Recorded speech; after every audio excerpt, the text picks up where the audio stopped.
여러분 어서 오십시오. 구민성 글방입니다. 오늘은 나뭇잎 사연을 올리는데 제목은 누굴 믿을까입니다. 세상 살다 보면 못 믿을 사람이 꽤 많지요. 모두 믿고 살면 마음 편하고 좋을 텐데 이상한 사람들 때문에 속상하신 경험이 들어있죠. 이제 본문 속으로 들어가서 제 경험 몇 가지를 만나보시기 바랍니다. 누굴 믿을까? 내가 초등학교 3학년이던 60년대는 몽땅 연필 한 자루도 귀한 시절이었다. 어느 날 어머니께 제비표 연필 3자루를 얻고 나는 뛸 듯이 기뻤다. 2자루는 책상 서랍에 깊이 넣어두고 한 자루만 깎은 다음 몽땅 연필이 몇 개 들어있던 필통에 넣었다. 친구들이 봐주기를 기대하면서 어깨도 올라갔을 것이다. 하지만 사흘쯤 지나자 새 연필이 없어졌다. 여기저기 찾던 나는 책가방을 거꾸로 들고 몇 번이나 탈탈 털기도 했다. 찾다 속상해서 좀 울기도 했다. 그런데 뒷줄에 앉은 진태가 내 연필을 갖고 있는 게 보였다. 나는 달라고 했지만 진태는 자기 연필이라고 우겼다. 나는 연필 지우개 바로 아래에 새겨놓은 3개의 칼집이 정거라고 했다. 그 당시에 나는 연필마다 외삼촌의 군인 계급장처럼 짝대기 3개를 새기곤 했었다. 그러나 내 항변은 이내 힘을 잃고 말았다. 진태는 4개의 칼집이 새겨진 연필을 척 내밀었다. 언제 한 개를 더 새겼는지 몰라도 기가 막혔다. 진태는 체격도 크고 우악살스러워서 모두가 설설 피하는 그런 아이였다. 누구든 선생님께 이르는 아이에겐 끝까지 보복하는 찰거머리였다.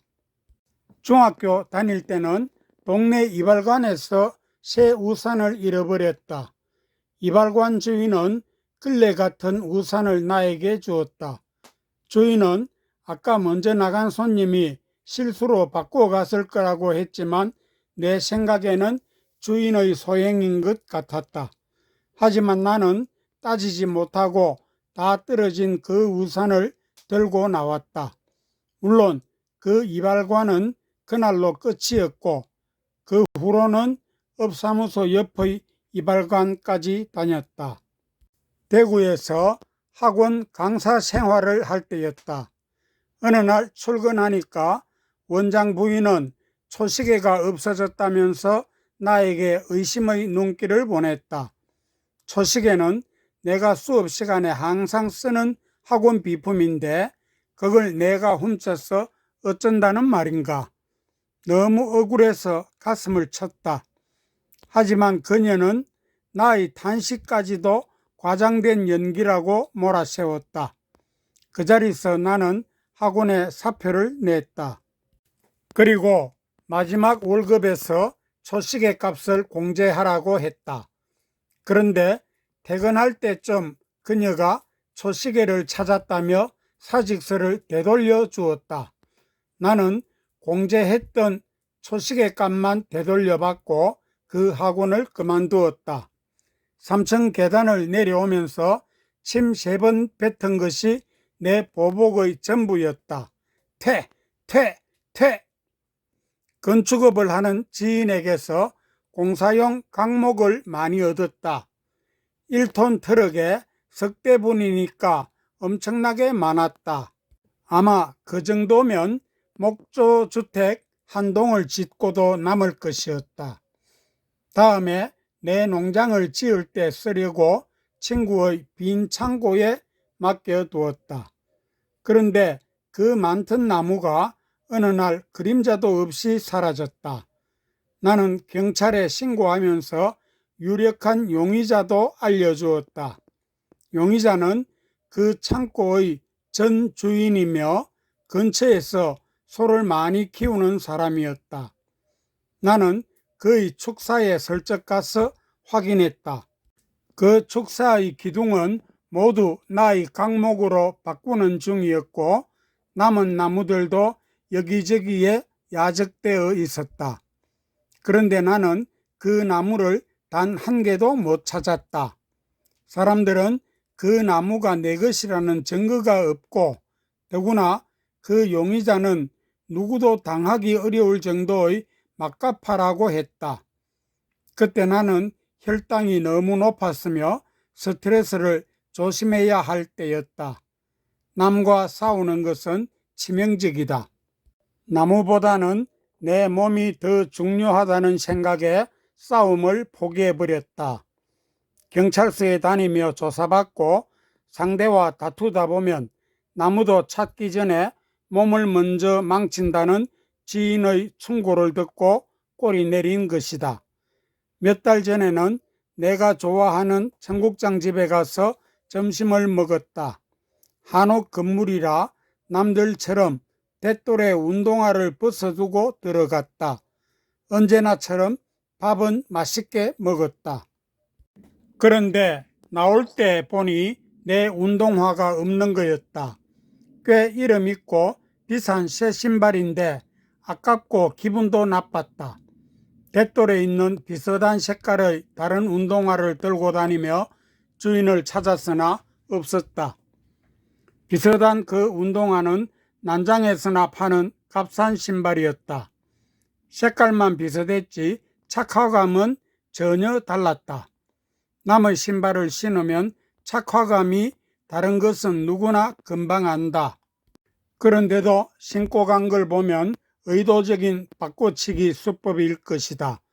분실물도 아깝지만 더 고약한 것은 이렇게 여러 차례 당한 탓에 조그만 일에도 의심이 많아진다는 것이다. 삽이나 괭이를 찾다가 없으면 혹시 누가 집에 들어왔을까 하며 입구 쪽으로 눈을 흘긴다. 비 오는 날 커피숍에 들어갈 때도 우산 때문에 늘 걱정이다.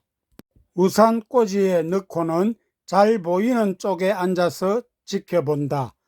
마주 앉은 일행이 눈치채지 않을까 은근히 신경 쓰면서 말이다. 그래 다음부터는 우산 포장기가 있는 가게만 찾아서 들어갔다. 단골인 S철물점에서 욕실용 용구를 8,000원에 샀다. 오래 알고 지내던 친절한 할머니라서 평소에 늘 믿고 다녔다.